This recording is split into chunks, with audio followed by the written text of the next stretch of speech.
کاری شێوەکاری یەک ji karên got hestê mirov geş dike di jiyanê de û nemaze got mirov dest pê bike di zarokiya xwe de.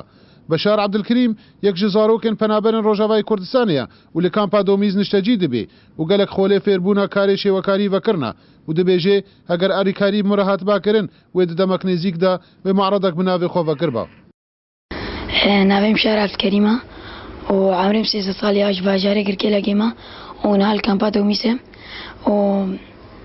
من 2013 دست فني شوكاري كريا وحتى وكانها وأول دورة من مدرسة خامش لوبريا يا 2004 وبابي من جامن وكل ما مستوى من أشجع عندهم حتى أسبيج شوم وحتى وكانها أجي أزدس فني شوكاريتكم وسباسيا ديك باي خدكم وما مستوى سرفي شجاعتاني تبلی ئەستەنگên got basiltêre derbas dibe lê hîn di karê şêwekariyê de berdewam e. Ji Kampa Domîz, Cemîl Osê, Ark.